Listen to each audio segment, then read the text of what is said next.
내년 2024년의 증시 전망이 엇갈리고 있습니다. 한쪽 방향에서는 시장이 좋아질 것이라고 하고 다른 한쪽에서는 내년에 변동성이 아주 심해지고 침체가 올 것이다 이렇게 얘기를 하고 있습니다.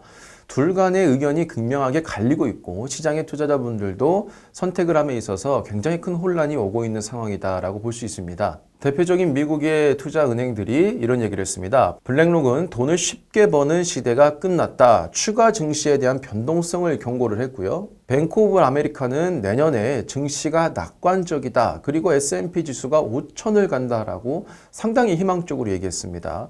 또 대표적인 비관론자인 모건 스탠리의 CEO도 최근에 증시가 이제 내년에 좋아질 것이다 이런 얘기를 했는데 내년에 시장이 좋아질 것이냐 좋아지지 않을 것이냐 그거에 대한 미래는 아직까지는 아무도 알 수 없겠지만 적어도 이런 주장을 근거로 얘기하는 사람들의 내용은 우리가 확인해 볼 필요가 있을 것 같습니다. 그러면 시장에서는 왜 이렇게 엇갈린 주장이 나왔을까? 모두가 그렇다라고 얘기를 할 수는 없겠지만 저는 적어도 이런 평가가 현재 시점을 기준으로 얘기했느냐 혹은 앞으로의 미래에 대한 시점을 가지고 얘기를 했느냐의 차이가 있다고 봅니다. 이건 무조건 뭐가 옳고 틀렸다 이렇게 얘기를 할 수는 없겠지만 적어도 지금 시점으로 얘기하는 것이냐 아니면 내년에 발생할 수 있을 만한 리스크를 염두에 두고 하는 것이냐 이런 부분을 여러분들이 인지를 하고 있어야 내년에 그런 부분들이 생기지 않았을 때 시장이 좋아지는 것이고 내년에 그런 부분들이 생긴다라고 하면 시장은 굉장히 어려워질 수가 있는 거다 이렇게 생각하시면 되는데요. 블랙록의 주장을 들어보면 이렇습니다. 내년에 미국 연방정부의 부채 리스크가 커질 것이다. 이 부분에 대해서 경고를 했고요. 그리고 높은 금리를 계속 유지할 가능성이 크다. 이 높은 금리가 유지가 되면 경기 침체에 대한 두려움 사이에서 증시의 변동성이 더욱 확대될 것이다 라고 했고 연방정부의 부채 규모가 34조 달러에 달하는 상황이기 때문에 고금리에 따른 차입 비용 상승으로 연간 이자 비용이 지난 분기에 약 1조 원을 기록했다. 그리고 앞으로 새로운 시장 체제에서 지속적인 변동성이 계속 나타날 것이다. 이렇게 얘기를 했습니다.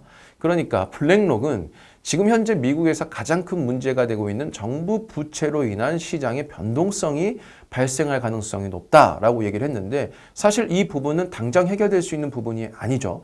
그리고 고금리가 계속 유지가 될 것이기 때문에 실질적으로 내년에 금리 인하를 한다 하더라도 한 방에 5%를 내는 게 아닌 이상은 어느 정도 고금리는 좀 장기화될 가능성이 높습니다.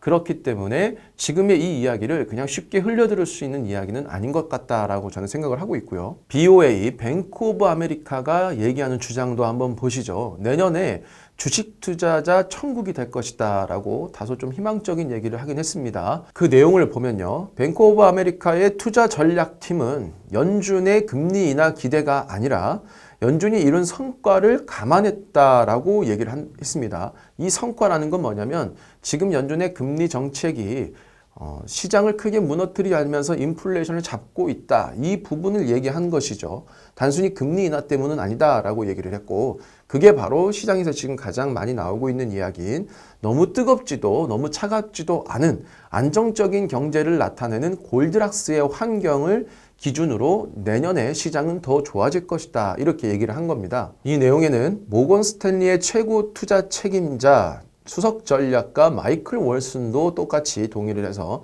내년 시장의 긍정적인 시각으로 돌아섰다라고 했는데 원래는 조금 비관적으로 보는 사람이었습니다. 그래서 올해 들어서 미국 경제가 회복세를 유지하는 가운데 연준의 긴축 통화 정책 기조가 조만간 종료될 것이다. 그러니까 이 얘기를 종합해 보면 지금 연준의 정책이 상당히 성공적이고 시장이 골디락스로 좀 들어선 것 같기 때문에 이 상황에서 내년에 금리 인하가 나온다라고 하면 이것은 엄청난 투자자의 천국이 될 것이다 라고 표현을 한 겁니다.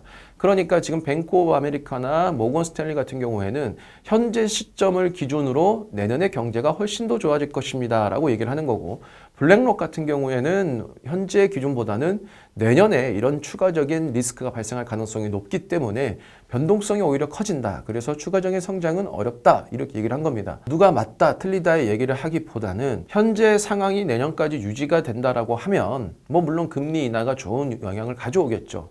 왜냐하면 제가 항상 여러분들한테 강조드리는 게 금리 인하라는 단어 뜻 자체가 언제 시행하느냐에 영향을 많이 받거든요. 그러니까 선제적 금리 인하냐, 후행적 금리 인하냐 이 부분이 중요한데 내년에 금리 인하가 후행적 금리 인하로 나올 가능성이 무척 높다라는 거죠. 사실 선제적으로 금리 인하를 하기에는 시기가 이미 놓쳤습니다. 지금 당장 할 수 있는 것도 아니고요.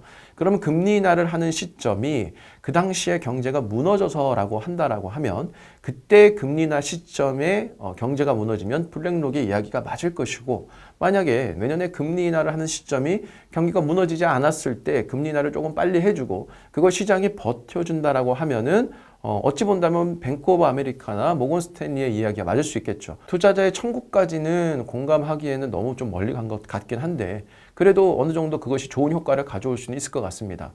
저는 개인적으로는 내년에 시장이 좀 어려워질 거다라고 보고 있기 때문에 우리 시청자 여러분들도 시장에서 이런 상반된 논리가 나왔을 때는 그 논리의 근거가 무엇인지 판단을 해보시고, 그 근거가 시장에서 어떻게 작용하고 지금 어떤 상황인지를 대입해 본다라고 하면 조금 더 우리가 방향을 잡는 데 있어서 혼란이 가중될 게 좀 줄어들지 않을까라는 생각을 해봅니다. 추가적으로 한국에서는 이런 기사가 나왔습니다. 돌려막기도 버겁다. 자영업자의 다중채무 연체가 역대 최대다. 사실 그럴 수밖에 없는 게 코로나 때 정부의 어떤 지원이 있었죠. 자영업자들의 대출 상환을 연기를 해줬고, 그 기간이 코로나 내내 2년, 3년 동안 연기를 해줬어요. 자영업자 대출 연기를 해줬던 부분들이 이제 풀리게 되면서 갑작스럽게 대출 이자를 내야 되는 이 자영업자들은 지금 장사가 굉장히 잘 되지 않은 이상은 어려울 수밖에 없는 겁니다. 당연히 코로나 기간 동안에 버티면서 추가적인 대출도 훨씬 더 늘어났을 거고요.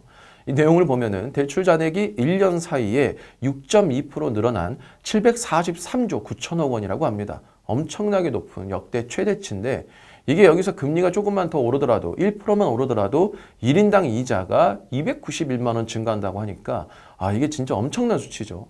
매달 291만 원이라는 수치 자체가 우리가 일반 가구에 평균 쓸 수 있는 돈을 죄다 이자로만 내야 될 상황이 오는 거죠. 물론 지금 이 1%를 여기서 올리지 않더라도 지금도 이미 수백만 원의 이자를 내고 있는 거니까요. 자영업자분들도 어려워질 수밖에 없을 것 같습니다. 이거는 비단 자영업자뿐만 아니라 기업들도 마찬가지죠.